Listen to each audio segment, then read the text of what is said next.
Bismillahirrahmanirrahim. Teman-teman yang dirahmati Allah Subhanahu wa taala, tadi kita masih membahas ayat ittaqullaha haqqa tuqatih. Kemudian Allah Subhanahu wa taala sambung di surat At-Taghabun, fattaqullaha mastata'tum. Di Ali Imran Allah mengatakan, taatlah kepada Allah, beribadahlah kepada Allah, jalankanlah syariat Allah sebenar-benarnya. Artinya jangan ada yang tertinggal sedikit pun. Ibarat sholat 5 waktu harus setiap hari on time di masjid pas waktu azan berjamaah.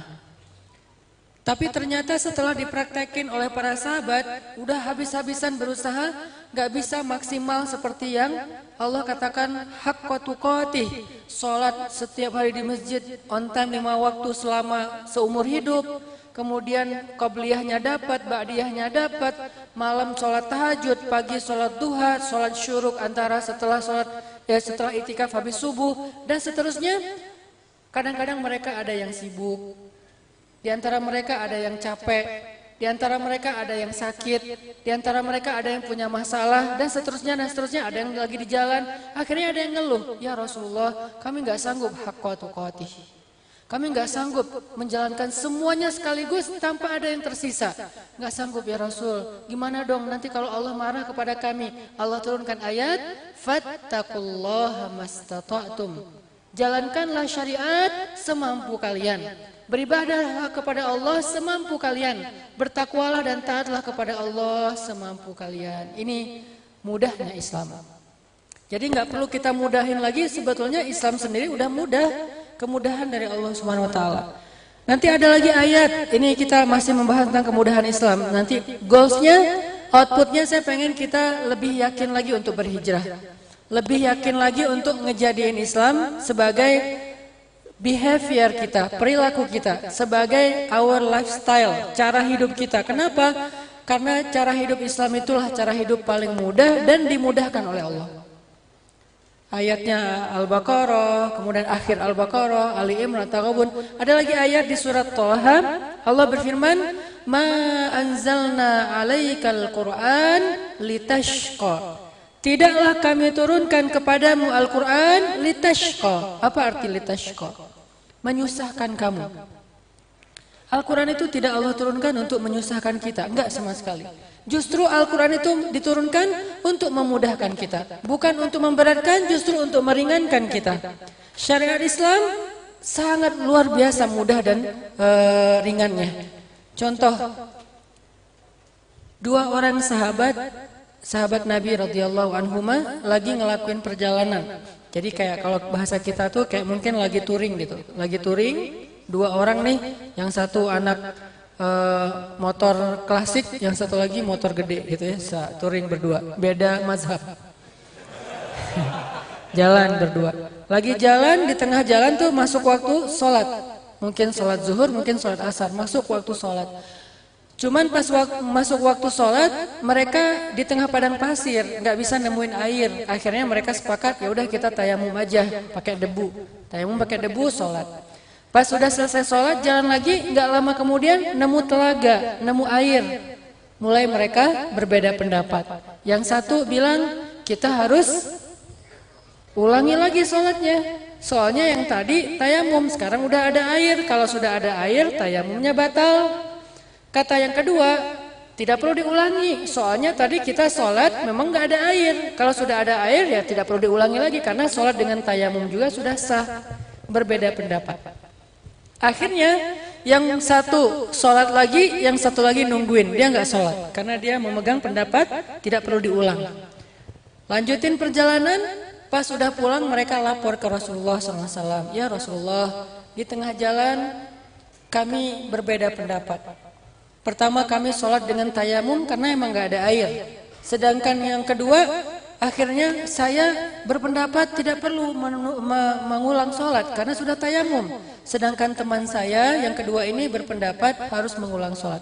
Akhirnya saya tidak mengulang sholat, dia mengulang sholat. Gimana ini ya Rasulullah? Apa jawaban Rasulullah SAW?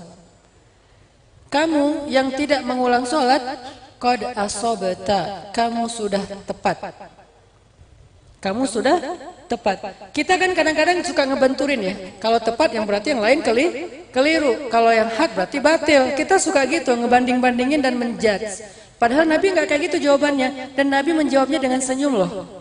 Jadi kalau kita menyikapi perbedaan mazhab fikih, yang satu kunut, yang satu enggak, yang satu 11 rakaat, yang satu 2, 3 dengan wajah cemberut kita itu yang bid'ah. Karena dua-duanya sholat, bukan bid'ah kan? Yang sholat tarawih 11 sholat, yang 2, 3 sholat. Yang kunut sholat subuh, yang enggak kunut juga sholat subuh. Enggak ada yang bid'ah, yang bid'ah yang cemberut. Yang saling menjudge. Karena sunnah Nabi ketika menyikapi dua sahabatnya yang berbeda pendapat, beliau tersenyum. Lalu beliau mengatakan, kamu yang tidak mengulangi sholat, asobata, kamu udah tepat. Sedangkan kamu yang mengulangi sholat 2 kali, kamu dapat pahala 2 kali. Ini Islam. Enggak dibentur-benturin sama Nabi. Kenapa kamu ngelakuin apa yang saya enggak lakukan? Dasar kamu ahli neraka apa? Enggak. Padahal Rasulullah pemilik dalil loh. Rasulullah tuh enggak perlu cari di Google Bukhari Muslim. Nabi langsung ngomong, saya bersabda. Kan pemilik dalil. Tapi akhlak Rasulullah SAW luar biasa. Sehingga yang satu bahagia, yang kedua juga bahagia. Yang pertama dia sholat sesuai dengan pemahaman dia, nggak perlu diulang karena tayamum juga cara bersuci. Ya udah, kamu udah benar. Asobeta. Tapi yang mengulangi, kamu dapat pahala 2 kali lipat. Kira-kira mana yang kita pilih? Ya dua-duanya baik. Ya, astagfirullah, salah nanya. Baper sih. Maksud saya dua-duanya baik. Yang pilihan pertama yaitu sholat sekali baik. Pilihan yang kedua ya gitu deh. Oke. Ini diantara contoh gimana Rasulullah SAW memberi kita teladan. Kalau Islam itu asik banget, santai banget, nggak kaku. Selama memang yang dilakukan itu bukan maksiat kepada Allah SWT. Dan ini adalah salah satu di antara teladan dari Rasul soal fikih. Ma anzalna alaikal Qur'an litashqa. Kami tidak turunkan Al-Qur'an kepadamu untuk menyusahkan kamu, sebaliknya memudahkan. Belum lagi nanti kalau kita baca kisah-kisah ayat-ayat di dalam Al-Qur'an yang semuanya itu untuk memudahkan cara hidup kita. Baik masalah akidah, kemudian masalah ibadah, kemudian masalah akhlak, moral, sosial, semuanya untuk memudahkan kehidupan kita. Masalah akidah, Allah turunkan banyak ayat akidah itu sebagai penyemangat, nasihat untuk hamba-hambanya yang sedang lemah. Contoh, ayat tentang berserah diri kepada Allah. Tawakul, kalau bahasa kita tawakal. La tahzan, innallaha ma'ana. Paling populer kan? La tahzan, innallaha ma'ana. Jangan sedih, jangan takut, jangan khawatir. Allah bersama kita. Itu justru mempermudah kita loh dalam menghadapi hidup, dalam menghadapi masalah. Karena kalau orang nggak berpegang kepada Allah, terus dia pegangan ke siapa? Yang rapuh. Karena cuma berpegang ke Allah yang paling urwatul wuthqa, pegangan yang paling kuat.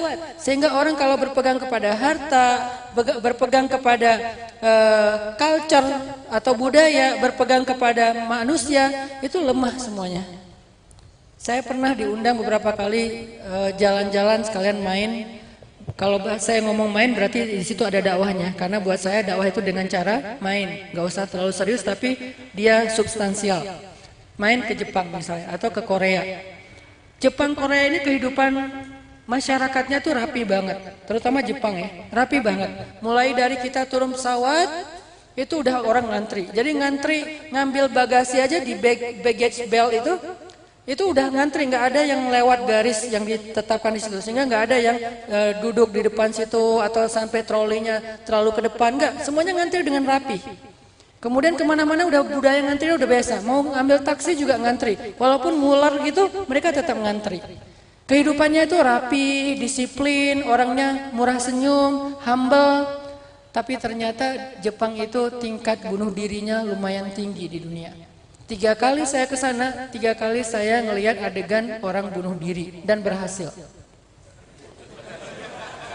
Sampai yang kedua kalau nggak salah pas saya ke Jepang itu lagi ada berita yang lagi kayak trending topik gitu di Jepang di TV-TV mereka tentang bunuh diri online.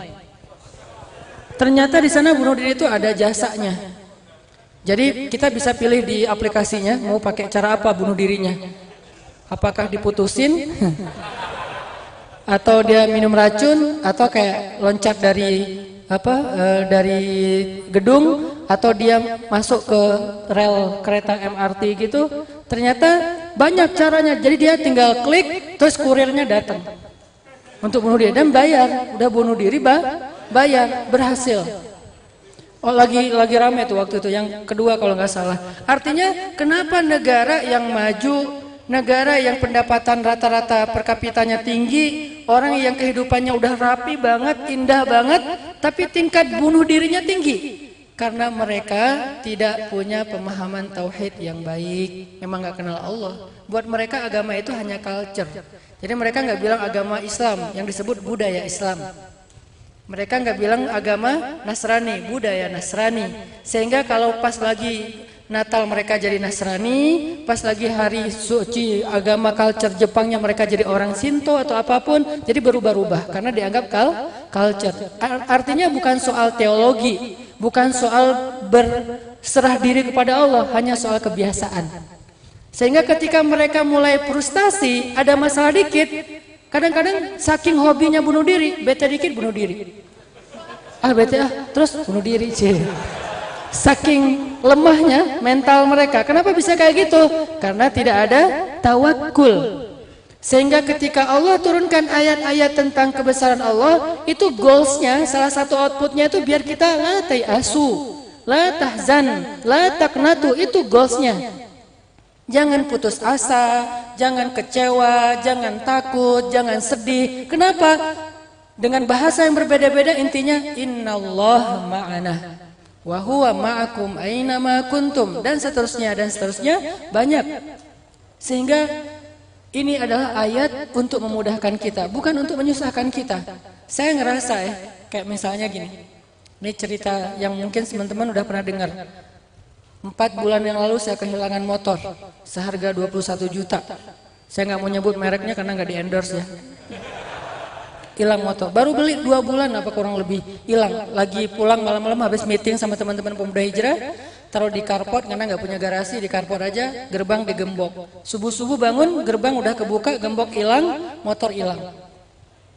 Apa yang membuat saya nggak langsung sedih berlarut-larut sampai membuat saya kayak marah banget, mungkin kenapa masih bisa sabar, kemudian kayak tenang gitu.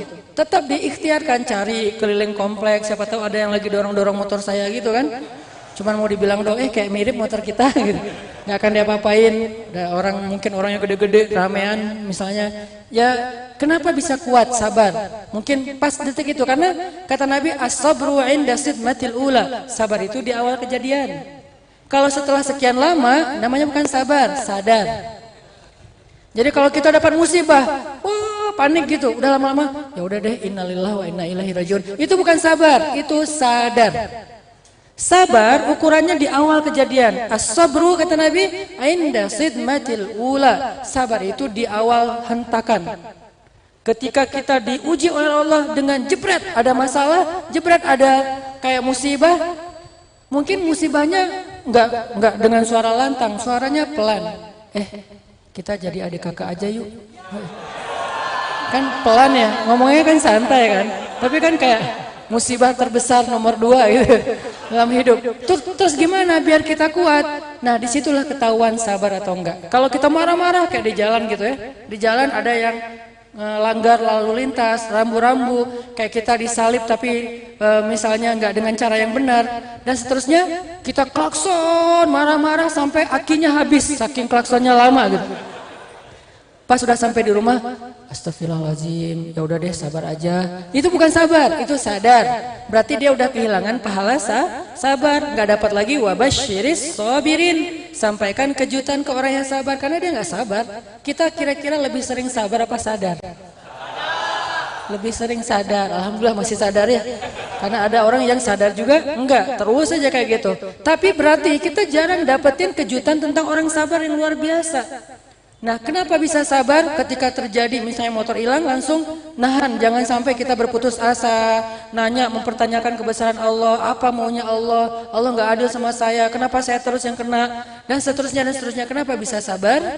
Karena kita yakin kepada Allah. Kata Nabi, siapa yang ketika kehilangan sesuatu, lalu dia membaca doa, Allahumma ajurni fi musibati wa akhlif li khairan minha, Allah akan menggantikan yang dia kehilangan itu dengan yang lebih baik. Itu janji Allah dan Rasul.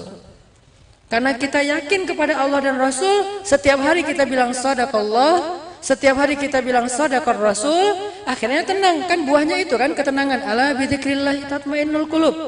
Zikir di sini itu bukan cuma subhanallah subhanallah, bukan. Ketika kita ingat Allah dalam masalah kita, jadi tenang. Kenapa? Masalah kita kalau ditaruh di depan mata kita itu jadi gede. Begitu ditaruh di hadapan Allah jadi kecil. Dunia ditaruh di depan kita besar banget. Dunia ditaruh di depan Allah lebih ringan daripada sebelah sayap nyamuk. Sehingga artinya apa? Masalah apapun kalau kita hadapin sendiri itu nggak akan kuat. Kegedean masalahnya. Tapi kalau ditaruh di hadapan Allah itu jadi ringan, gampang, sepele banget, receh. Karena kita taruh di hadapan Allah, jangan di hadapan kita. Makanya kalau ada masalah, jangan taruh di depan kita. Taruh di depan Allah. Cara naruh masalah di hadapan Allah, taruhlah dia di atas sajadah dalam sujud panjang kita. Itu cara naruh masalah di hadapan Allah. Begitu kita taruh dengan doa-doa kita, langsung ringan. Kenapa? Itu mah receh di hadapan Allah. Kalau kita nggak yakin dengan doa, wakhluf li khairam minha, kita bakalan putus asa. Baru juga beli 3 bulan, kayak sedih banget gitu kan. Udah belinya cash lagi. Nggak ada asuransi yang bisa balikin, artinya nggak bisa ngeklaim kemana-mana, kan rugi nih. Tapi kalau ada kalimat, kita taruh aja kepada Allah. Allah, motor saya hilang, ganti dong yang lebih bagus. Kan itu kan terjemahannya kan. Karena kalau kita baca bahasa Arab nggak ngerti terjemah, kayak agak kurang greget gitu. Seberapa greget lo doa aja. Jadi harus ngerti, terima ya Allah, motor saya hilang, ganti dong yang lebih bagus. Udah tenang. Kenapa tenang? Karena yakin. Karena buah dari keyakinan itu sakinah, tenang. Seminggu kemudian, alhamdulillah Allah ganti dengan motor seharga 31 juta. Sebulan kemudian, ini lagi diganti dengan harga motor 45 juta. Masya Allah ya, subhanallah. Ini nih, Allah ganti 2 motor loh sekaligus. Satu 31 juta, satu lagi 45 juta. Jadi kalau ada masalah dalam hidup teman-teman, tinggal bilang aja, ya Allah saya ada masalah nih kecil. Jangan bilang, ya Allah masalah saya besar banget. Karena kita meletakkan masalah itu di depan mata kita, jadi gede. Coba taruh di hadapan Allah. Kata Allah, kata Nabi, dunia dan seisinya di mata Allah itu lebih ringan daripada sebelah sayap nyamuk. Apalagi ini bukan dunia dan seisinya, cuman recehnya dunia. Berarti kan nggak ada apa-apanya. Tenanglah. Ya Allah saya punya utang sedikit, cuman 100 miliar. 100 miliar itu gede karena ditaruh di depan kita. 100 miliar jadi kecil ditaruh di hadapan Allah. Allah lahu ma fis samawati wa ma fil ard. Miliknya apa yang ada di langit dan di bumi. Berarti 100 miliar jadi receh atau di depan Allah. Karena receh gampang buat Allah untuk nolong kita. Kecuali kegedean. Ya Allah saya nggak mau minta gede-gede, kasihan juga Allahnya. Enggak. Ya pasti nggak akan ngasih. Kalau gede-gede kan lama ya prosesnya ya. Kita mencarikan uang gede juga lama. Tapi kalau receh langsung nih ambil aja. Udah lupa malah setelah dikasih, saking recehnya. Jadi kita minta ke Allah itu receh banget. Sehingga buat Allah tuh gampang ngasihnya. Dan ini kan ajaran rububiyah. Keep the faith, kalau bahasa pemuda hijrah, kita yakin sama Allah, la tahzan. Jadi ayat itu justru untuk memudahkan hidup kita. Sehingga makin banyak kita hafal ayat-ayat tentang tauhid, tentang kebesaran Allah, harusnya hidup kita tuh jadi lebih easy going loh. Tenang ada Allah, tenang ada Allah. Maryam alaihassalam atau radhiyallahu anha, tergantung mazhab. Ada yang mengatakan Maryam nabi, berarti alaihassalam. Ada yang mengatakan Maryam itu bukan nabi tapi orang soleh, berarti radhiyallahu anha. Ketika ngelahirin anaknya seorang diri, maka nan qasiyah, tempat yang sangat jauh, nggak ada bidan, nggak ada siapa-siapa, sendiri, Maryam sedih dan takut. Saking takutnya, takut apa? Takut dibully. Karena Bani Israel itu hobinya tuh ngebully orang di sosmed. Itu Bani Israel banget tuh. Jadi mereka senang banget pakai hashtag bulian. Itu Bani Israel. bisa dibilang kayak bangsa paling bawel tuh Bani Israel. Jadi Musa itu sabar banget sama Bani Israel. Sehingga Nabi ketika pernah dibawelin sama sahabat sekali, Nabi bilang apa? Musa pernah diperlakukan lebih berat dari ini dan dia sabar. Sehingga Nabi sabar. Apa waktu itu yang terjadi sama Nabi? Nabi dituduh nggak adil dalam membagi ghanimah. Kata mereka, Nabi ini kayaknya ini udah lebih mendahulukan keluarganya daripada kita. Ini udah nggak fair. Ini bukan karena Allah lagi. Nabi sedih digituin sama mereka. Baca komen-komen mereka, broadcast mereka di segala grup-grupnya para sahabat. Kan sedih tuh. Apa yang buat Nabi agak sedikit nahan diri? Karena Musa pernah lebih berat lagi dibully sama Bani Israel. Nah Maryam takut dibully. Dibully apa? Punya anak, nggak punya suami. Dan itu jadi celah banget untuk ngebully Maryam. Sehingga Maryam saking takutnya, Maryam mengatakan gini, Ya laitani mittu qabla hadha wa kuntu nasyan mansiya. Seandainya saya mati aja, kata Maryam. Saya nggak sanggup hidup kalau kayak gini. Gimana kalau nanti mereka ngebully saya? Gimana kalau nanti saya jadi trending topik di mana-mana orang menghina saya, hashtag tentang saya, Maryam hina, Maryam selingkuh, Maryam apa? Gimana? Aduh, saya nggak sanggup hidup kalau kayak gini, kata Maryam. Agak sedikit mengeluh tapi belum berlebih-lebihan. Allah langsung mengatakan, La tahzani ya Maryam. Jangan sedih Maryam. Qad ja'ala rabbuki tahtaki sariyya. Minumlah, di bawah kakimu sudah keluar mata air. Ditenangkan dulu, minum. Kan orang kalau lagi panik gitu disuruh minum dulu. Udah beres minum, ya Maryam. Wa huzzi ilaiki bijad'in nakhlah tusaqit 'alaiki rutban janiyya. Coba kita pakai logika. Memahami ayat ini, bukan pakai tafsir. Pakai logika. Maryam itu baru bersalin, lagi lemah-lemahnya. Cewek baru ngelahirin sendiri, nggak punya siapa-siapa, lagi lemah fisik, lemah mentalnya karena takut kepada bulian Bani Israel. Allah kasih perintah apa coba? Goncangkan pangkal pohon korma. Kira-kira logis nggak sih ini perintah? Jangankan Maryam yang lagi lemah, 10 laki-laki menggoyang pohon korma itu belum tentu goyang loh. Karena pohon korma lebih gede daripada pohon kelapa. Ini perintah nggak logis nih. Ditambah lagi akan berjatuhan korma muda. Yang tua aja belum tentu jatuh, apalagi yang muda yang susah untuk digoncangkan supaya berjatuhan kan? Ini perintah sangat tidak logis. Terus gimana Maryam mau melakukannya? Bukan pakai logika, pakai iman. Gak semua perintah Allah itu harus logis. Kalau itu berasal dari Allah, udah biarin aja. Sami'na wa ata'na. Kalau itu berasal dari Allah. Kalau berasal dari manusia, kita pikir-pikir, logis nggak ya? Mungkin nggak ya? Realistis nggak ya? Make sense nggak ya? Kalau manusia, kalau Allah, udah kalau Allah yang nyuruh, lakukan aja. Nanti biar Allah yang beresin sisanya. Allah cuma pengen lihat di awalnya kita tahan nggak sih?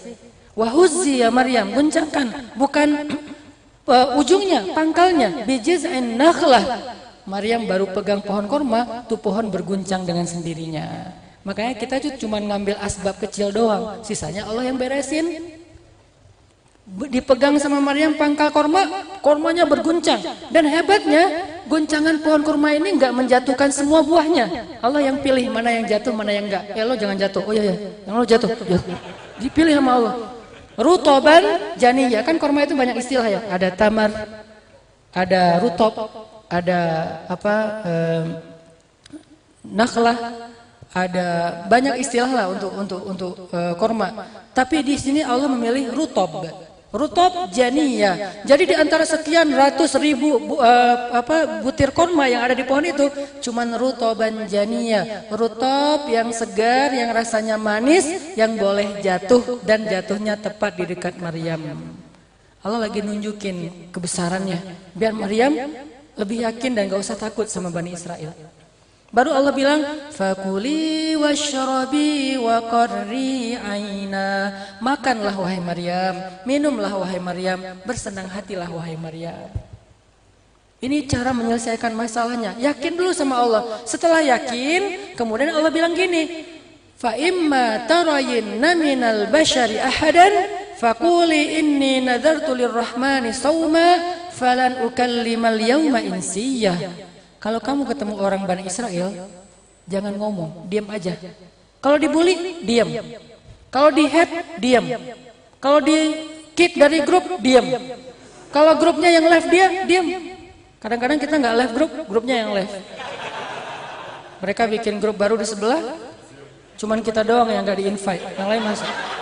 Ini nih, diam, nggak usah di-komen, nggak usah di-replay, nggak usah di-forward. Diam aja, nggak usah di-capture.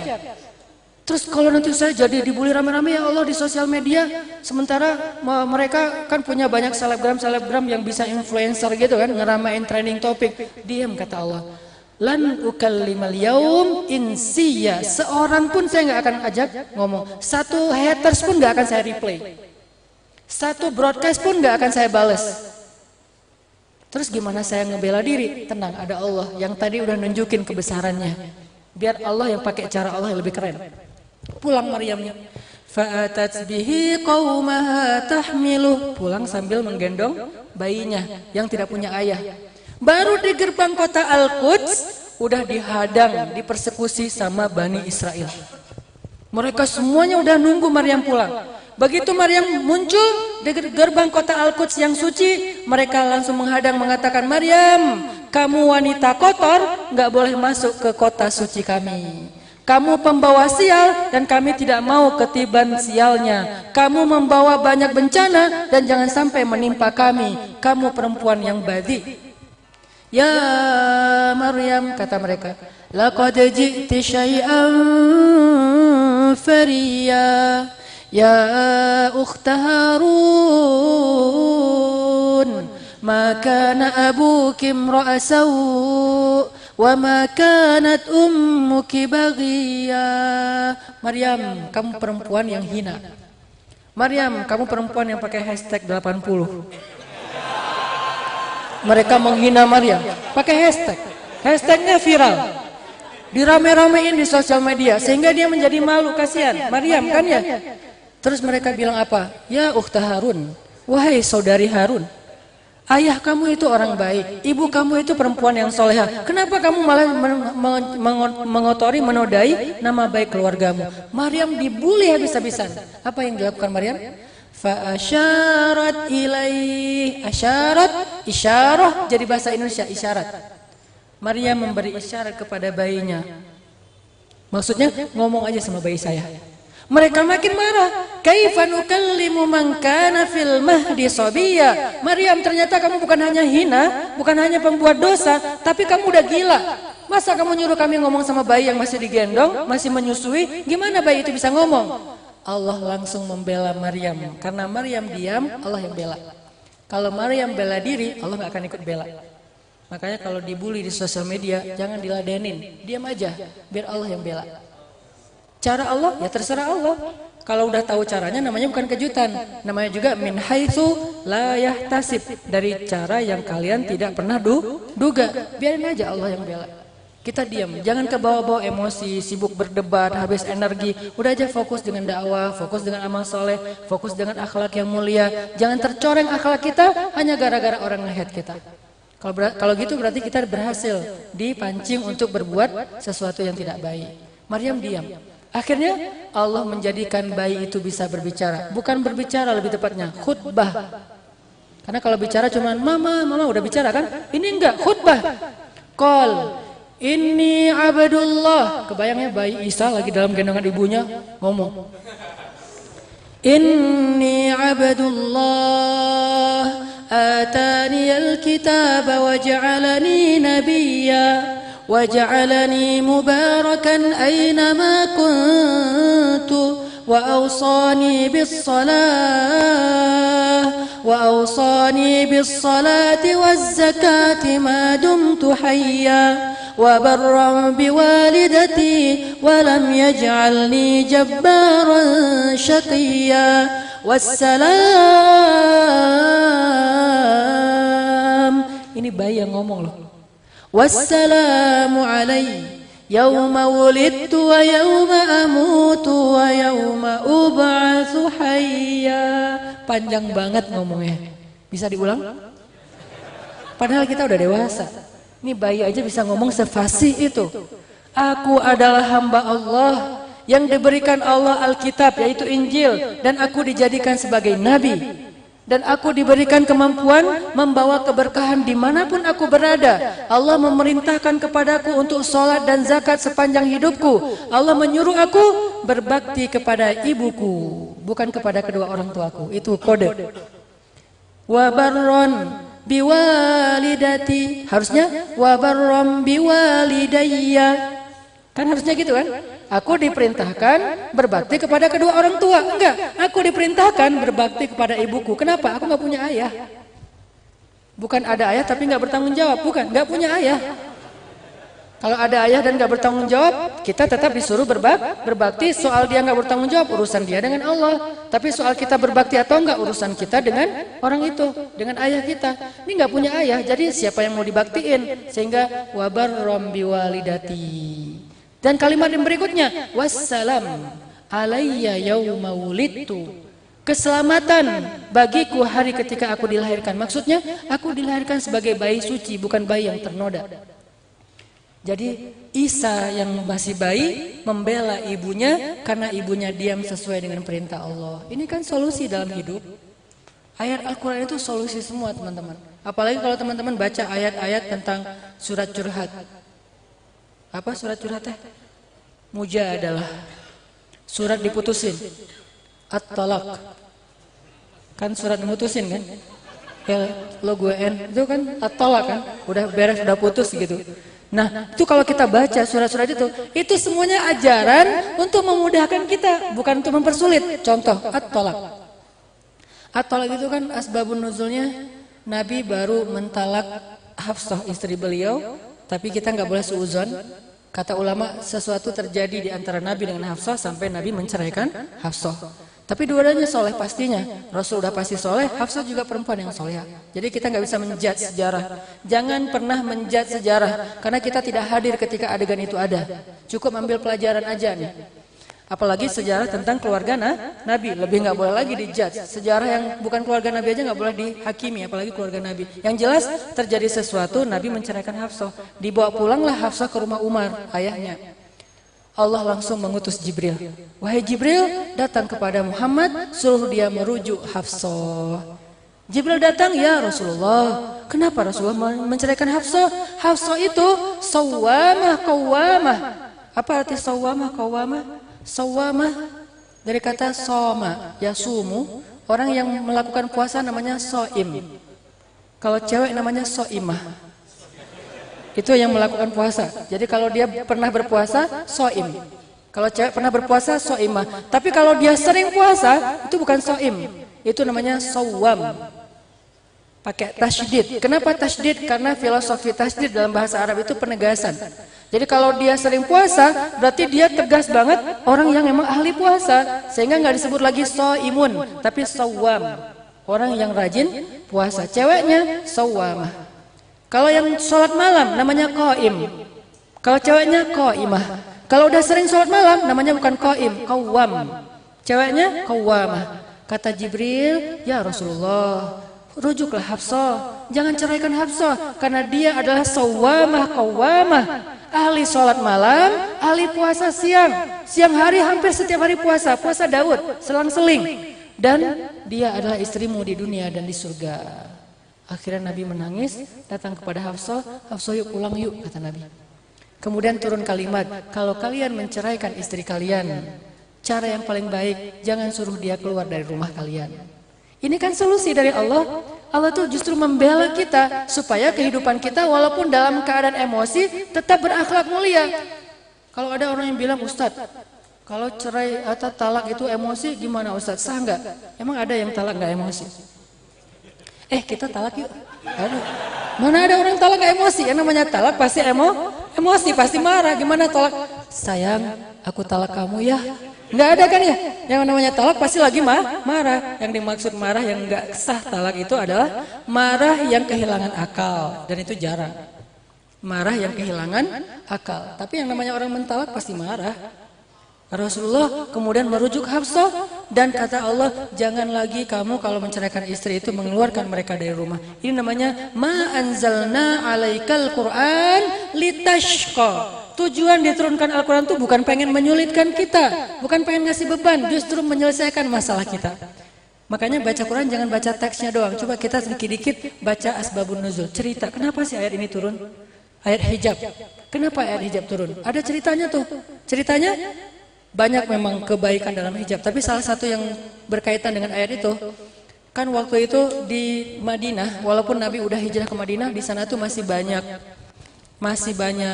prostitusi online ya di Madinah. Masih banyak lah. Sehingga cewek-cewek itu ada yang kalau udah maghrib, kupu-kupu maghrib itu udah mulai keluar. Dia udah keluar, terus kayak ada spotnya gitu kan. Pokoknya kawasan situ udah terkenal lah. Siapa yang lewat kawasan situ kayak lama-lamain, pura-pura mogok mobil, apalah kayak gitu-gitulah. Udah ada lah daerah situ. Nah, suatu saat, dan mereka kan berpenampilan biasa, nggak menutup aurat. Ada cewek-cewek muslimah. Kalau saya bilang cewek itu artinya perempuan, wanita, cuman bahasa anak muda cewek. Dan itu bukan penghinaan. Buat kita ngomong cewek itu berarti akrab. Ada cewek-cewek Madinah, muslimah, mereka pulang sore-sore, ngelewatin jalan itu. Diganggu sama cowok-cowok yang hidungnya warna-warni, cowok-cowok hidung belang. Neng, mau kemana? Gitu. Terus kayak dideketin, dirayu, dibujuk kayak gitu-gitu. Berapa neng hashtagnya? Gitu-gitu. Pokoknya kayak dianggap ini perempuan yang nggak baik. Turunlah ayat. Itu asbabun nuzulnya. Muncul kalimat itu membuat kalian lebih mudah dikenal. Kok bisa kayak gitu?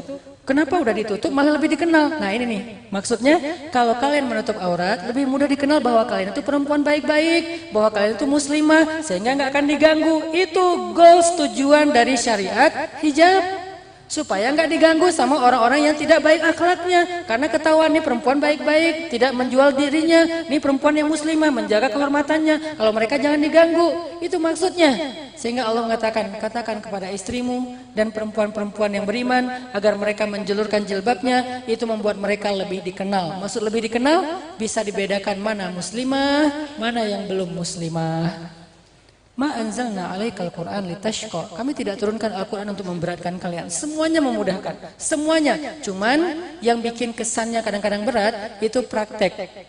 Orangnya, oknumnya kayak waris.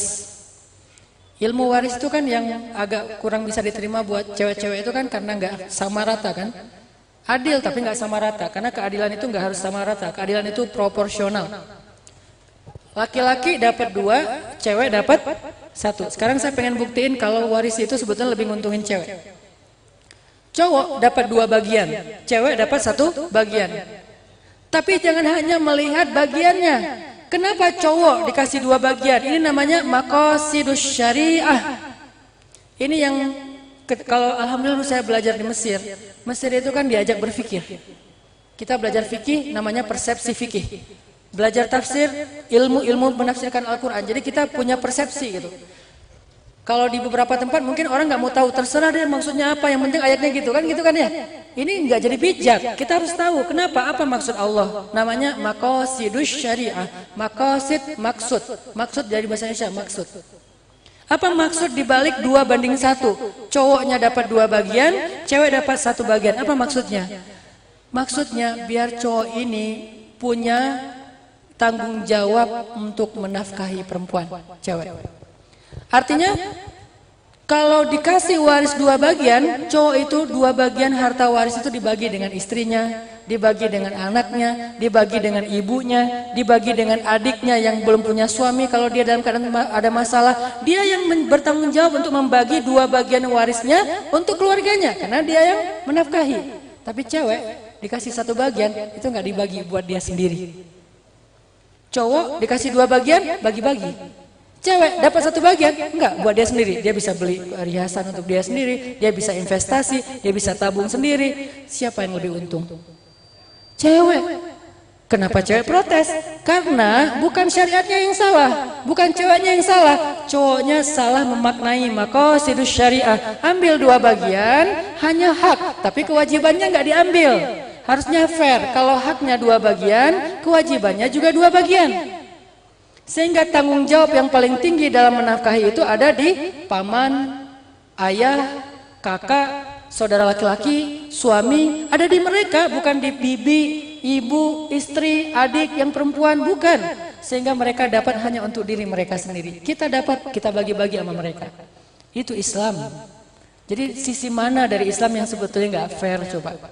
Kalau kita baca maqasid dari syariahnya, tujuan dari penerapan syariah itu. Ini artinya teman-teman, udahlah, yuk kita belajar pelan-pelan belajar menerapkan Islam dalam hidup kita. Tapi Islam bukan cuma ritual. Islam bukan cuma di masjid. Islam bukan cuma ibadah. Islam itu whole dari kehidupan kita. The whole of life dari kehidupan kita itu Islam. Islam itu juga main. Makanya ada orang yang membedakan main nama ibadah itu seolah-olah yang ibadah itu berpahala, main itu dosa. Saya nggak sependapat. Saya memahami Islam syumuliyatul Islam, komprehensifnya Islam. Islam itu juga ada adegan main. Emang Nabi nggak pernah bermain-main? Bahkan ada hadis 3 bermain-main, 3 perbuatan sia-sia dan berpahala. Main-main sia-sia tapi berpahala. Salah satunya apa? Bermain-main dengan keluarga. Salah satu yang paling seru, bermain-main dengan istri. Istri.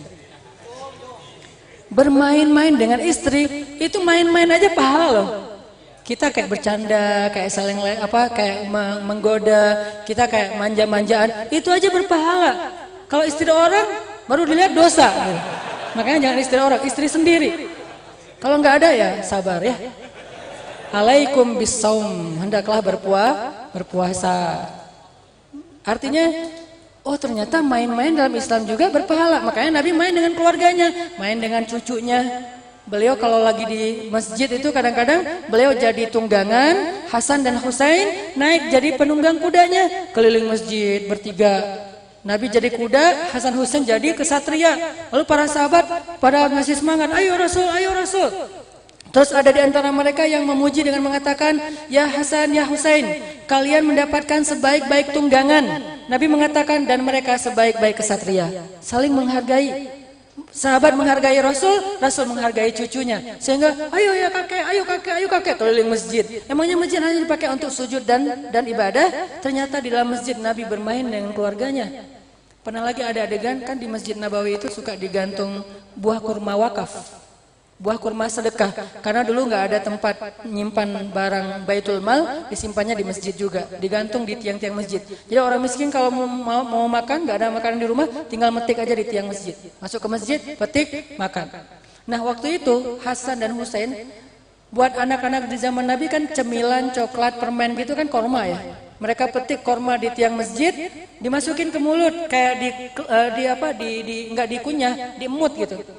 Biar nanti makin lama makin kerasa manisnya gitu kan. Awalnya korma itu nggak ada rasanya, terus kelupas sedikit kulitnya yang halus tuh kerasa manisnya sampai habis. Dimut lama, Nabi ngelihat kalian ngemut apa? Korma. Sini nggak boleh, enggak, kan ini jajan kami. Akhirnya Nabi mengejar Hasan Husain keliling masjid. Sini Hasan, sini Husain, nggak mau. Akhirnya kejar-kejaran. Pas sudah ketemu, Nabi menyolek, masukin jarinya ke dalam mulut Hasan. Husain dikeluarkan buah kurmanya. Kata Nabi, kita keluarga yang tidak boleh makan sedekah. Akhirnya Nabi ambil kurma yang lain dikasih kepada Hasan dan Husain. Sederhana, nggak ada yang kaku. Woi, dasar anak kecil di masjid. Oh, enggak kayak gitu. Rasulullah memperlakukan anak-anak di masjid. Makanya main. Sampai saking seringnya Nabi main kuda-kudaan dengan Hasan dan Husain, pernah Nabi lagi sujud, dikirain sama Hasan Husain Nabi lagi ngajak main kuda-kudaan. Akhirnya mereka naik ke atas punggung Nabi. Nabi lagi sujud. Apa yang Nabi lakukan? Nabi memperpanjang sujudnya. Bayangin, orang lagi ibadah tapi masih mikirin anak kecil, masih mikirin manusia, makhluk. Lagi menghadap Allah, masih menghargai makhluk. Lagi sujud, cucu-cucunya naik ke atas punggung, Nabi memperpanjang sujudnya sampai cucunya puas dan turun dengan sendiri. Bukan dipaksa turun, bukan. Enggak sama sekali. Apa gitu-gitu. Ini makhluk semua nih, saya lagi menghadap Allah, makhluk lupain. Enggak kayak gitu Islam. Nabi perpanjang sujudnya sampai setelah selesai sholat, sahabat heran, kok sujudnya lama banget, ada apa ya? Kalau kita kayak gitu mungkin udah ada yang ngeliat, jangan-jangan imamnya hilang lagi gitu, batal wudhu terus pergi aja sendiri gitu kan, kayak curiga gitu, suuzon.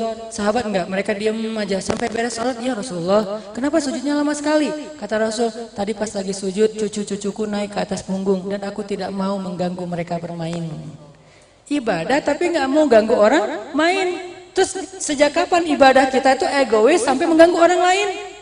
Sementara Rasul ibadahnya aja nggak pengen mengganggu cucunya yang lagi main, bukan lagi ngapa-ngapain, lagi main loh. Terus Nabi lagi sholat, Ini bukti Islam itu memudahkan. Tadinya pengen baca surat yang panjang, Al-Baqarah. Baru baca Alif Lam Mim, Allahu Akbar. Sahabat tadinya udah semangat karena mereka senang kalau sholatnya panjang-panjang kan. Kalau di kita kan panjang dikit banyak kode kan. Ada yang bersin-bersin, batuk-batuk, terus batuk-batuknya berkode. Udahan. Batuk tapi pakai kode gitu. Kalau dulu tuh makin panjang mereka makin semangat. Alhamdulillah Al-Baqarah, Alif Lam Mim, mudah-mudahan 1 juz. Ternyata Allahu Akbar. Belum juga beberapa ayat. Setelah selesai sholat sahabat nanya, ya Rasulullah kenapa kok pendek banget sholatnya gak kayak biasanya? Kata Nabi apa? Tadinya pengen baca panjang, tapi tiba-tiba aku mendengar seorang bayi menangis di belakang dan aku tidak ingin menyusahkan ibunya. Ini namanya ma anzalna alaikal qur'ana litashqa yuridullahu bikumul yusra wala yuridu bikumul usr. Jangan ngerasakan lagi sholat, udah terserah bayinya, ntar Allah sendiri yang mendiamkan dia. Jangan gitu. Ini mumpung saya baru hafal nih 1 juz nih. Kayak jadi pamer ya. Makanya teman-teman, Rasulullah itu emang praktek dari Al-Quran yang paling ideal kan. Sehingga kalau kita baca Quran nggak paham sirah Rasul, kayaknya kita nggak akan bisa memahami Al-Quran secara utuh. Ini main-main dengan keluarga. Belum lagi nanti main dengan Aisyah. Kebenaran memang Aisyah ini adalah istri Nabi yang paling sering diajak touring. Kenapa? Kan Nabi itu ngundi istrinya, kalau lagi mau touring itu diundi, keluar nama. Kenapa kok Aisyah paling sering? Gak fair dong, bukan. Aisyah paling sering gara-gara kalau keluar nama Saudah itu suka kasihan sama Aisyah. Ya Rasulullah, kasih buat Aisyah aja deh. Jadi giliran Saudah dikasih buat Aisyah, giliran Ummu Salamah dikasih buat Aisyah. Aisyah itu sering dapat hadiah waktu dari istri-istri Nabi yang senior. Karena istri Nabi kan ada 2 geng gitu kan.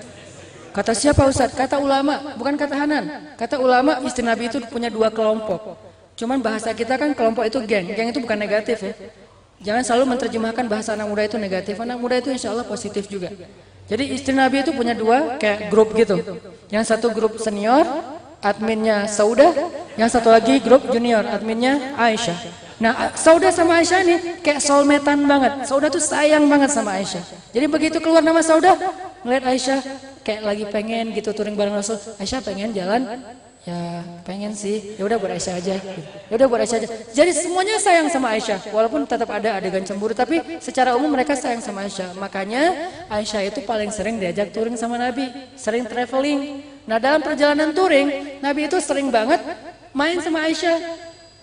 Sahabat-sahabat lagi di rest area. Kalian duluan. Kata Nabi, kalian duluan gitu. Tinggalkan saya sama Aisyah. Mobil saya sama Aisyah bawain aja. Ntar kita nyusul. Nyusulnya lari. Pas sahabat udah duluan, udah beberapa lama, udah jauh, Nabi bilang, Aisyah lomba lari yuk. Itu Nabi loh, bukan Ustadz. Jadi kalau Nabi aja main, masa Ustadz gak boleh main? Main sama siapa? Sama pasangan. Aisyah lomba lari yuk. Yuk kata Aisyah. Lari mereka berdua. Aisyah menang. Nabi komen dalam adegan itu. Ketika kalau bahasa kita diposting, Nabi komen. Aisyah waktu itu masih kurus. Nanti pas touring berikutnya, entah berapa bulan, entah berapa tahun, Nabi bilang lagi, Aisyah lari lagi yuk, lomba lari. Ayo kata Aisyah lari. Nabi yang menang, Aisyah kalah. Kata Nabi, ini balasan untuk yang sebelumnya. Aisyah yang komen. Saya waktu itu udah gemuk. Coba perhatikan. Ketika Aisyah kurus, Nabi yang komen. Ketika Aisyah gemuk, Aisyah yang komen. Nabi nggak mau komen. Akhlak. Nabi nggak mau bilang waktu itu Aisyah udah gemuk. Nggak mau menjaga perasaan Aisyah. Tapi pas Aisyah masih langsing, Nabi bilang Aisyah waktu itu kurus. Begitu udah gemuk, Aisyah yang ngomong, aku udah gemuk. Ini akhlak Rasulullah SAW. Gimana Nabi itu orangnya easy going banget, santai, nggak keluar dalil. Padahal beliau, aku bersabda, bisa kan? Nabi itu kalau misalnya istrinya lagi ngambek, nggak disikapin pakai dalil. Qala Allah wa qala Rasul, enggak. Kalau istrinya lagi ngambek, pakainya akhlak, bukan dalil, akhlak. Ini keren banget loh. Yang saya sering cerita lagi touring, bawa 2 istri. Aisyah sama Sofia. Waktu itu Sofia umurnya sweet 17, 17 tahun. Kalau sekarang tuh lagi sibuk-sibuk persiapan UN. Aisyah tuh umurnya 16 tahun, beda setahun. Kalau sekarang lagi sibuk-sibuk di OSIS gitu kan. Jadi ini untuk menggambarkan betapa mereka tuh masih muda banget 2 orang nih. Aisyah sama Sofia touring.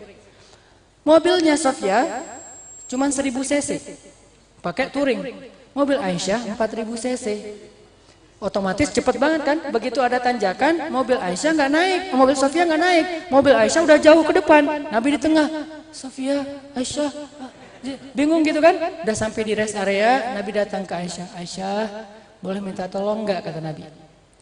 Itu bahasanya lembut loh panggilnya, wahai Aisyah. Yang bikin bahasanya tinggi itu khatib, wahai Aisyah, itu khatib. Kalau Nabi nggak gitu ngomongnya, pelan. Wahai Aisyah gitu. Aisyah kalau bahasa kita ya, boleh minta tolong nggak, kata Nabi. Makanya kalau kita belajar sejarah tuh resapi juga emosional sejarah. Karena saya emang senang sastra, storytelling kayak gitu-gitu dan senang baca sejarah. Nabi bilang, Aisyah boleh minta tolong nggak? Minta tolong apa ya Rasulullah? Itu Sofia. Aisyah langsung gak enak hati nih. Sofia itu mobilnya kecil, bagasinya banyak. Aisyah kan bagasinya sedikit, mobilnya gede. Boleh nggak kali ini sekali aja Aisyah naik mobil Sofia, Sofia naik mobil Aisyah. Soalnya kasihan mogok terus mobil Sofia di belakang. Aisyah cemburu dan marah. Apa kata Aisyah? Anda itu Nabi bukan sih? Gitu nanyanya. Coba kita digituin. Anda itu Ustadz bukan sih? Coba. Ya orang-orang ngomongnya gitu sih. Anda itu Nabi bukan sih? Kalau Nabi mau pakai dalil, Aisyah, Allah bersabda, "Wa ma Muhammadun illa rasulun qad khalat min qablihi ar-rusul." Muhammad tidak lain adalah seorang rasul, kan jelas ayatnya. Muhammadur Rasulullah. Muhammad adalah Rasulullah. Aisyah, itu Allah yang ngomong. Masa kamu pertanyakan? Enggak, Nabi enggak pakai dalil. Aisyah, saya bersabda. Kalau kita Rasulullah bersabda, udah gitu kebalik lagi, Bukhari jadi Muslim, Muslim jadi Bukhari. Kalau Rasulullah beliau sendiri yang pakai, kalau mau pakai dalil, kata beliau sendiri, kenapa nggak pakai dalil? Ketika ditanya, Anda itu Nabi bukan sih? Kata Nabi, menurut Aisyah, menurut Aisyah. Aisyah langsung nunduk, iya. Masa bukan gitu? Siapa juga yang berani bilang bukan kan? Anda itu Nabi bukan sih? Kalau menurut Aisyah, iya sih. Terus Abu Bakar yang marah, ya Aisyah, gak pantas kamu bicara kayak gini kepada Rasulullah. Ditegur Aisyah, didorong sama Abu Bakar. Rasulullah langsung, wahai Abu Bakar, gak pantas kamu melakukan istri saya kayak gini. Coba, ini nih akhlak teman-teman. Sehingga kata Abu Bakar, ya Rasulullah, Rasulullah gak dengar Aisyah ngomong apa kepada Rasulullah. Dengar wahai Abu Bakar, kan gak pantas ngomong kayak gitu. Ya Abu Bakar, innaha ghirah, itu cemburu Abu Bakar, biarin aja. Tapi kan gak pantas, tapi kan cemburu. Yang namanya cemburu nggak bisa dipaksain. Terus gimana nih? Udah pergi aja. Pergilah Abu Bakar. Nabi ngeliat ke belakang. Aisyah tuh lihat, aku belain kamu kan? Gitu. Terus gimana nih? Udah kita pergi aja yuk, daripada orang itu balik lagi marah-marah. Udah pergi. Terus yang tadi gimana Aisyah? Ya udah ya, sekali aja ya. Akhirnya beres. Aisyah naik mobil Sofia, Sofia naik mobil Aisyah. Beres kan? Beliau menyelesaikan masalah keluarganya itu nggak pakai dalil dulu. Kapan keluar dalil? Ketika normal. Nabi mengatakan, seandainya aku bisa menyuruh seorang manusia sujud kepada manusia lain, aku suruh sujud istri kepada suami, dan seterusnya, dan seterusnya. Tapi bukan pas lagi istrinya ngambek. Kita istri belum ngambek, udah dikumpulin hadis-hadis. Nanti begitu dia ngambek, mah nih mah, langsung forward. Nah dia juga, yang istri juga ngumpulin hadis-hadis suami, pah nih pah. Jadi adu-aduan, dalil yang nggak akan beres. Makanya itulah Islam teman-teman, sangat-sangat indah, mudah banget, nggak kaku banget. Dan Nabi itu senang main sebetulnya, walaupun mainnya Nabi itu bermanfaat ya, olahraga kayak misalnya. Cuman saya nggak mau nyebut olahraga karena yang sepahaman saya, anak muda itu kalau dibilang olahraga agak berat, mending main, tapi mainnya berkeringat. Makanya saya pakai tagline, banyak main, banyak manfaat. Artinya banyak olahraga, banyak manfaat. Banyak jalan, silaturahim, touring bareng teman-teman, banyak teman, banyak keluarga, banyak saudara. Itu maksudnya, bukan main-main sia-sia. Lagian, main-main itu ada yang sia-sia tapi berpahala yang tadi. Termasuk Nabi senang olahraganya itu kayak tanding onta. Kalau dulu onta, kalau sekarang mungkin mobil, motor gitu. Di mana tandingnya? Startnya di Thaniyatil Wada'. Finishnya di masjid. Oh kalau gitu boleh dong tanding di depan masjid? Boleh. Bikin festival depan masjid? Boleh. Bikin tempat main di sebelah masjid? Boleh. Dengan syarat begitu, hayya 'alas shalah, langsung sholat. Udah beres sholat, main lagi. Selama permainannya nggak bikin maksiat, nggak bikin dosa. Karena buat saya fun itu gampang banget dan bisa banget dilakukan tanpa harus menambah dosa. Saya aslinya seneng main soalnya. Jalan, makan, nongkrong bareng teman-teman, ngopi sehari bisa lebih dari 5 kali. Kenapa? Emang senang ngopi, senang nongkrong bareng teman-teman dari sejak di Kairo. Ngopi bareng teman-teman, alhamdulillahnya nggak pernah kayak alhamdulillah pacaran nggak pernah, terus kayak alhamdulillah walaupun tinggal di Aceh nggak pernah nyoba ganja, nggak pernah narkoba, nggak pernah. Walaupun mungkin teman-teman sebagian ada yang sampai kayak gitu, ada yang ditaruh dalam Indomie, ganti bumbunya Indomie gitu kan, karena itu bumbu rahasia yang lebih enak daripada pecin. Tapi alhamdulillah nggak pernah kalau sengaja, kalau nggak sengaja sih mungkin. Beli mie Aceh gitu, kok enak bang? Ada bumbu rahasia. Oh iya bang, tambah lagi bang. Artinya emang senang main gitu, tapi nggak mau berbuat dosa semampunya, karena nggak bisa bilang nggak punya dosa, nggak boleh. La tuzakku anfusakum huwa a'lamu bimanittaqwa. Jangan kalian mengkultuskan diri kalian suci. Allah yang tahu siapa yang paling bertakwa. Makanya saya nggak bilang banyak main banyak manfaat nggak ada dosa. Saya nggak berani bilang nggak ada dosa, sedikit dosa. Itu hasil pemikiran loh tagline-nya. Nabi main, Nabi touring, Nabi bercanda dengan sahabat. Me time. Nabi itu pernah me time beberapa kali. Salah satunya ketika puncak musim panas, Nabi ngadem di sumur, bi'r. Kalau kita kan ngademnya di Indomaret, Alfamart gitu kan ya. Panas, Indomaret masuk, pura-pura nyari. Udah adem, keluar lagi nggak beli gitu. Kalau Nabi ngademnya bi'r itu sumur Arab. Sumur Arab itu bukan sumur kecil, sumurnya gede kayak telaga, terus ada batu-batu tempat orang duduk, ada dinding pembatasnya. Nabi bilang ke penjaga pintu, jaga pintu jangan ada yang boleh masuk ya, karena saya pengen menyendiri, me time. Duduk aja Nabi menselonjorkan kakinya ke arah sumur. Tiba-tiba datang Abu Bakar. Ada Rasul nggak? Ada, tapi nggak boleh masuk. Tapi saya perlu, nggak boleh masuk. Rame. Kata Nabi, siapa itu di depan pintu? Abu Bakar. Biarkan dia masuk, dia ahli surga. Akhirnya Abu Bakar masuk. Duduk di sebelah Nabi, menselonjorkan kakinya ke arah sumur. Kemudian datang lagi Umar. Ada Rasul nggak? Ada, tapi nggak boleh masuk. Kenapa nggak boleh masuk? Saya ada perlu, tapi nggak boleh. Rame. Siapa itu? Umar. Izinkan dia masuk, dia ahli surga. Masuk aja Umar. Di sebelah Abu Bakar. Ini adalah sebuah isyarat. Bahasa Arabnya tanabbu. Apa tanabbunya? Bahwa mereka nanti akan kalau meninggal dimakamin kayak gitu urutannya. Nabi, Abu Bakar, Umar. Udah gitu datang Utsman. Ada Rasul nggak? Ada, tapi nggak boleh masuk. Saya ada perlu, tapi nggak boleh. Rame. Kata Nabi, siapa itu? Utsman. Izinkan Utsman masuk. Dia sebaik-baik pemuda surga. Bukan hanya ahli surga, tapi sebaik-baik pemuda surga. Masuk Utsman. Kebenaran tempat duduk batu tadi udah penuh. Akhirnya Utsman duduk di seberangnya. Batu yang ada di seberang kolam itu. Ini tanabbu juga Utsman nanti dimakaminya di Baqi, bukan di sebelah mereka bertiga. Jadi cerita Nabi itu semuanya hikmah, semuanya kebaikan, dari semua angle kita lihat. Yang jelas Nabi juga ternyata ada me time-nya, nggak mau diganggu sama yang lain, pengen istirahat sebentar. Karena kalau Nabi keluar pasti banyak yang curhat. Saking banyaknya yang curhat sama Nabi, sampai Allah bikin syariat kalau pengen curhat bayar dulu. Ada gitu Ustaz? Ada di surat Al-Mujadalah. Kalau kalian pengen curhat, berinfak dulu. Berapa ya Rasul? Nabi bingung mau ngomong berapa, kan Nabi nggak biasa nyebut angka ya. Akhirnya Nabi nanya kepada Ali, berapa? Kata Ali, segenggam gandum. Wah kemurahan kata Nabi. Ya udah sekarung, kemahalan. Akhirnya tengah-tengah, beberapa genggam gandum. Jadi siapa yang pengen curhat ke Nabi waktu itu, masukin ke dalam karung beberapa genggam korma, gandum, baru curhat. Lama-lama yang curhat berkurang karena udah nggak sanggup bayar, baru turun ayat menghapus ayat itu. Ini namanya nasikh mansukh. Ayat yang menghapus dan yang dihapus. Tapi pernah diberlakukan? Pernah. Kenapa? Saking banyaknya yang curhat ke Nabi sampai nggak ketampung. Kasihan Nabi. DM-nya penuh, japriannya penuh. Udah nggak kebaca. Kasihan kan? Akhirnya kalau kalian pengen DM Nabi, bayar. Kalau kalian pengen curhat ke Nabi, bayar. Gitu kan? Diberlakukan sama Allah. Bukan Nabi yang berlakukan Allah. Untuk meringankan tugas Nabi. Artinya emang ini Masya Allah. Kehidupan Rasulullah itu hal-hal yang kalau kita baca itu daily kita banget. Main. Nah di sini alhamdulillah insya Allah di pesantren kita ini tadi Pak Haji Hilman ngomong sama saya, Ustadz saya pengen pesantren dan masjid kita itu lebih youth friendly. Akhirnya kita pengen bikin di sini tuh tempat ngumpulnya anak muda. Terasnya anak muda. Kenapa dibilang teras? Karena dia ada di pelataran masjid. Tempat anak muda nongkrong, tempat anak muda olahraga. Di sini nanti anak skate bisa main skate, floornya tuh udah skateable banget. Anak BMX bisa main BMX, anak parkour apalagi, main volley, main basket, main futsal.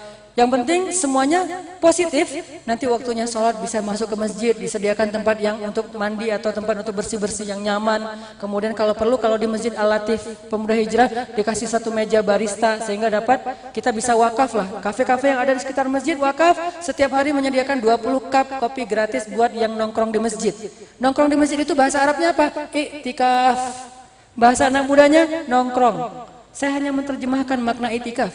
Kenapa dipermasalahin ya? Dipotong, rame, viral. Kok di masjid kok nongkrong? Nongkrong itu itikaf, karena bahasa Arab itikaf itu artinya berdiam diri di suatu tempat. Nongkrong kan? Apa yang dilakuin sambil nongkrong? Bisa zikir, bisa tilawah, bisa baca buku, bisa dengar tausiah, bisa ngahuleng. Terserah deh, yang penting jangan ngahulengin yang macam-macam gitu. Ya namanya istirahat kan, ngahuleng dulu gitu. Siapa tahu dapat ide-ide yang bagus, kreatif gitu kan. Bisa silaturahim, istirahat dulu. Yang penting semuanya adanya di masjid. Habis baterai, colokannya banyaknya di masjid. Masjid itu banyakin colokan listrik. Kalau misalnya kuota terbatas, unlimited masjid. Baterai habis masjid, kota terbatas masjid, pengen olahraga masjid, pengen dekat dengan surga, taman-tamannya ada di masjid, pengen nongkrong tapi berpahala, tidur aja berpahala, masjid. Artinya masjid ini nggak boleh dikunci, 24 jam milik umat, tapi tetap harus kondusif. Karena kalau udah nggak dikunci, banyak kejadian-kejadian lucu. Ini artinya teman-teman, insya Allah teman-teman di sini akan menyediakan, insya Allah ya, Kang Hilman, untuk menyediakan tempat area teras anak muda, dan nanti akan kita bikin gerakan namanya gerakan baper. Baper itu apa, Bang? Barisan Pemuda Berhijrah. Ini nanti follow ya akunnya ya, Instagramnya, followersnya udah gede. Ini adalah salah satu akun yang insya Allah nanti akan jadi akun dakwah, akun baper yang ada di Kota Baru Cikampek ya. Kota Baru Cikampek, saya tadi dikasih tahu jangan Cikampek dong, harus ada kota barunya. Kota Baru Cikampek yang insya Allah ini akan jadi salah satu spot anak muda yang pengen taat tapi asik. Unsur asiknya ada di sekeliling masjid, taatnya ada di dalam masjid. Jangan lagi bikin gap antara masjid dengan anak muda. Jangan lagi bikin gap antara ibadah dengan hobi. Nggak ada gap.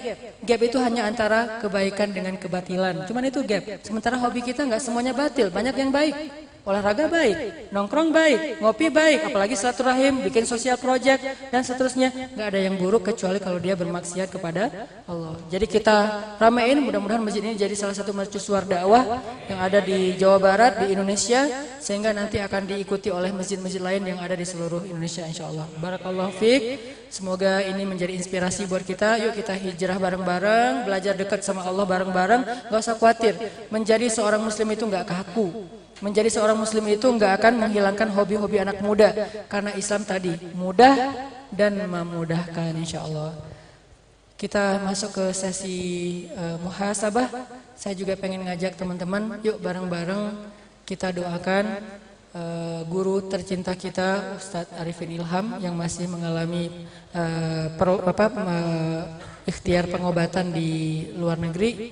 Mudah-mudahan Allah angkat penyakitnya, diganti dengan kesehatan dan kebahagiaan, dijadikan sakitnya penggugur dosa dan diangkat derajat.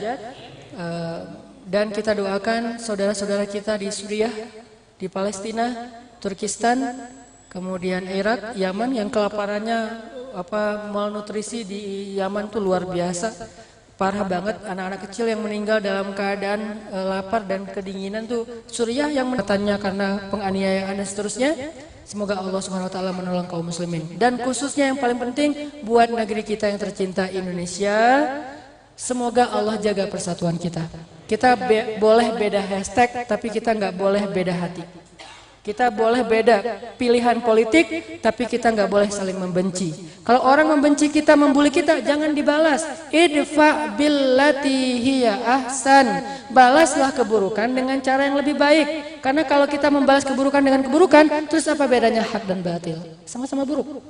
Maka balaslah. Kita yang mengklaim sebagai pihak yang membela Islam atau apapun, maka kita harus tunjukkan kemuliaan Islam.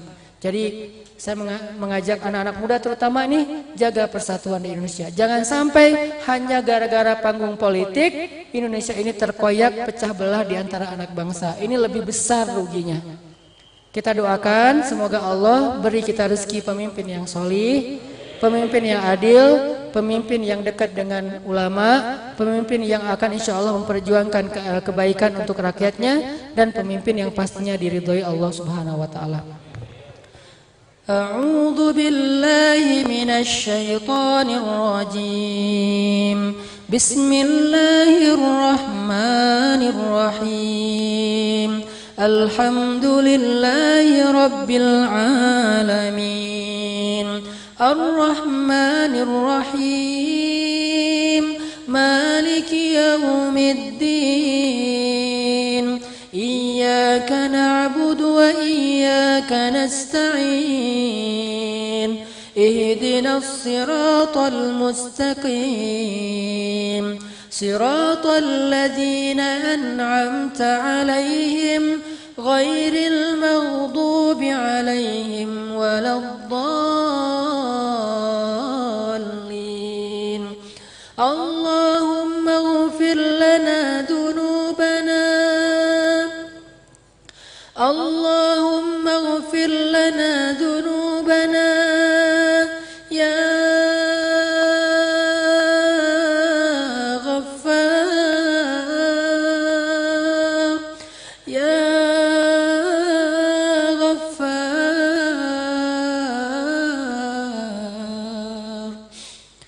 Allahumma ighfir lana dhunubana. Rabbana zalamna anfusana wa illam taghfir lana wa tarhamna lanakunanna minal khasirin. Ya Ghaffar ya Ghaffar ya Ghaffar. Ighfir lana dhunubana ya Tawwab. Tub alaina tawbatan nasuha.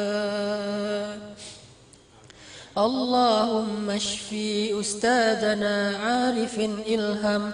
اللهم اشفيه شفاء لا يغادر سقما. أنت الشافي أنت الشافي لا شفاء إلا شفاؤك. اللهم انصر الإسلام والمسلمين. اللهم انصر المسلمين في فلسطين. اللهم انصر المسلمين في سوريا. اللهم انصر المسلمين في يمن. اللهم انصر المسلمين في كل مكان. اللهم اجعل بلدنا هذا إندونيسيا بلدا آمنا بلدا آمنا بلدا آمنا. وارزق أهله من الثمرات من آمن منهم يا رزاق. ربنا آتنا من لدنك رحمة وهيئ لنا من أمرنا رشدا. واجعل لنا من كل ضيق مخرجا ومن كل هم فرجا ومن كل عسر يسرا. Duhai Allah, segala puji bagimu ya Allah atas nikmat hidayah yang Engkau berikan kepada kami. Segala puji bagimu ya Allah atas nikmat Islam dan iman di dalam hati kami.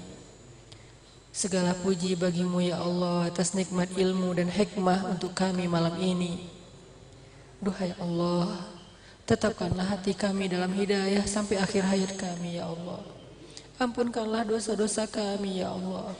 Kami semua para pendosa, kami semuanya orang-orang yang hina, hamba-hamba yang bodoh dan rendah di hadapan-Mu ya Allah. Masa lalu kami penuh dengan aib dan celah ya Allah. Kami datang bersimpuh di rumah-Mu bersama-sama, semata-mata ingin membersihkan diri dan kembali kepada-Mu, ya Allah.